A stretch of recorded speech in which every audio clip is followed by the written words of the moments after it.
안녕하세요. 가치경제 박명준입니다. 가치주의 경제를 이해하기 위해서 알아야 되는 내용들을 전체적으로 요약해서 설명을 드리고 있는데요. 오늘은 지난 영상에서 설명드리지 못한 내용들을 다루려고 합니다. 거래 시 이윤과 그리고 대출과 이자에 대해서 말씀을 드릴 것입니다. 이미 앞선 영상에서 모두 설명을 드린 내용이지만 놓치신 분들을 위해서, 그리고 아직 이해가 부족하신 분들을 위해서 다시 한번 정리를 하려는 것입니다. 먼저 이윤에 대해서 말씀을 드려야 하는데요. 가치주의 경제에서는 거래에서 이윤을 붙이지 않는다고 여러 번 말씀을 드렸습니다. 그 대신에 공급하는 재화나 서비스의 소비자 가치를 높여서 공급자는 이윤을 취하게 됩니다. 다시 말해서 드린 것에 비해서 가치가 높은 것을 만들어내어서 공급하는 것이죠. 소비자는 가치를 그대로 지불하고 구매를 하기 때문에 손해가 없고요. 공급자는 자연스럽게 이윤을 취한 효과를 거두게 됩니다. 하지만 자본주의 경제에서는 거래에서 이윤을 붙입니다. 이것은 거래라는 개념 자체가 이익을 남기기 위한 행위이며, 거래에서 이익을 얻어야 내가 살 수 있다라는 철학이 반영되어 있는 것입니다. 이것은 자본주의 경제 체제에서 살아가는 사람들이 이러한 철학에 맞게 행동하도록 만들고 있습니다. 남들보다 더 많이 가져야 하고, 더 잘 살아야 하고, 더 높은 지위에 먼저 올라가야 한다는 생각을 누구나 하며 살도록 만들고 있습니다. 거래에서 이윤을 붙이는 것은 단지 경쟁을 하게 만든다는 것으로 끝나지 않습니다. 다음에 세 가지 문제점이 발생하게 되는데요. 첫 번째는 이윤의 불평등입니다. 공급자마다 이윤을 붙이는 것이 제각각입니다. 경쟁력이 있는 제품이라면 이윤을 많이 붙여서 잘 팔릴 수 있을 것이라고 예상할 수 있겠지만, 이윤이 이 사회에 필요한 가치를 창출하는 것에 합당하도록 그에 맞추어서 공급자마다에게 공평하게 돌아가지 못하는 것은 피할 수 없는 현실입니다. 두 번째 모순은 이윤의 누적입니다. 소비자가 구매를 하는 재화나 서비스는 최종의 산물이며, 여러 단계의 공급을 위해서 나누어서 기여를 하게 됩니다.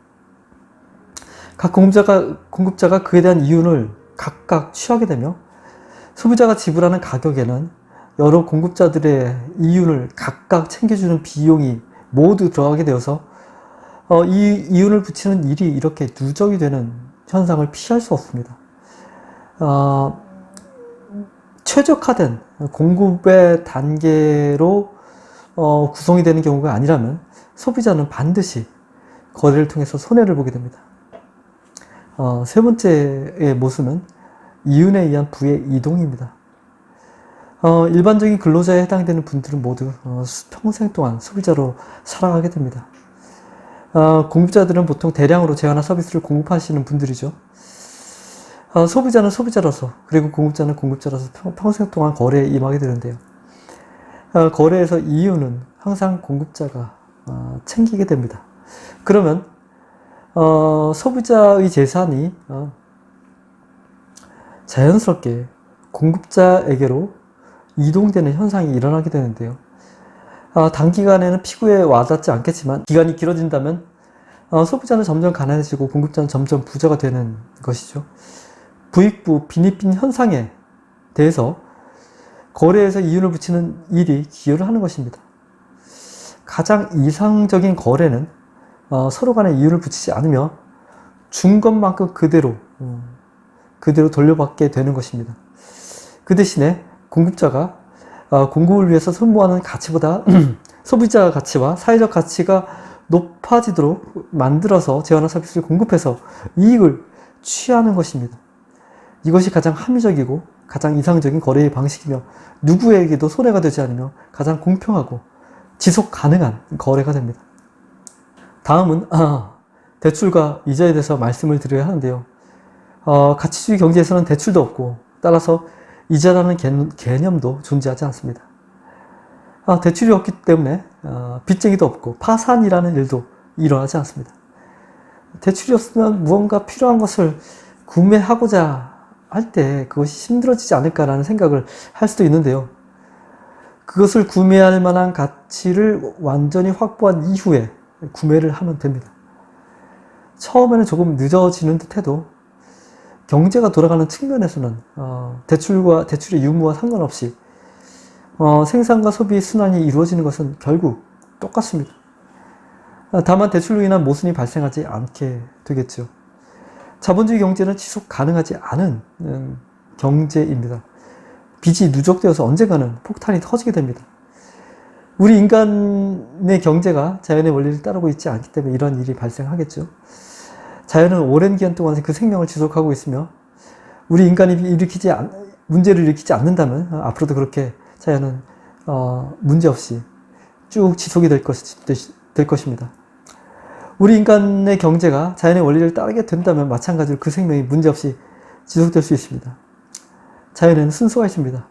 그리고 이 순서는 언제나 변하지 않으며 예외가 없습니다.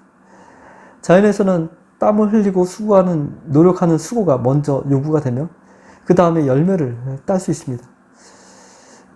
사과나무에서 사과를 얻으려면 먼저 사과나무를 심고 가꾸는 노력이 필요합니다. 때가 되어서 사과나무에서 사과가 열리면 우리는 그것을 따서 먹을 수 있습니다. 이것이 순서입니다. 수고가 먼저고 열매는 나중입니다. 여기에서 예외가 없습니다.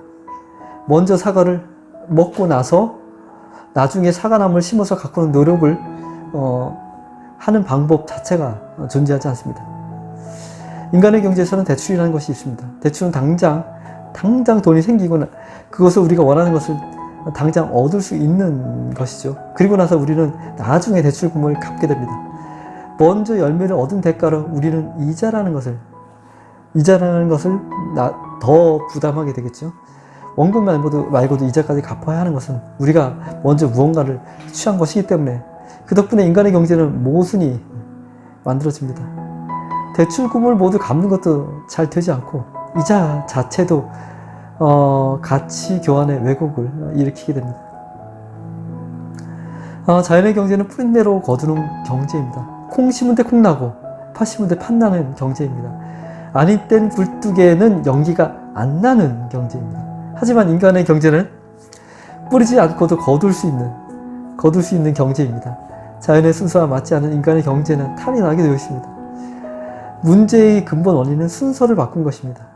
다시 순서를 자연의 경제와 마찬가지로 바꾼다면 인간의 경제도 탈이 나지 않습니다. 지속 가능한 경제가 되는 것입니다. 그래서 가치주의 경제에서는 수고를 하고 나서야 열매를 얻을 수 있는 자연의 순서를 그대로 따르게 됩니다. 이것은 대출을 허용하지 않는다는 것을 의미합니다. 대출이 없기 때문에 이자도 필요하지 않습니다. 경제의 모순이 사라지게 되며 지속 가능한 경제가 되는 것입니다. 오늘은 가치주의 경제에서 거래 시에 이윤을 붙이지 않는다는 점과 대출이 없고 이자가 없으며 따라서 빚쟁이와 파산과 경제 위기도 없다는 점을 말씀드렸습니다. 가치경제 채널은 시청자분들께 재미를 주는 채널은 아닙니다. 하지만 자본주의 경제가 무너질 때를 대비해서 반드시 준비해야 하는 경제 체계의 대안을 만들어가고 있기 때문에 매우 중요한 내용을 다루고 있는 것입니다.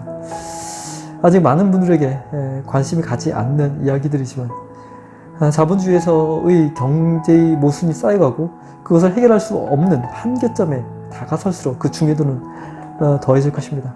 그런 의미에서 가치경제 채널을 응원해 주시길 바랍니다.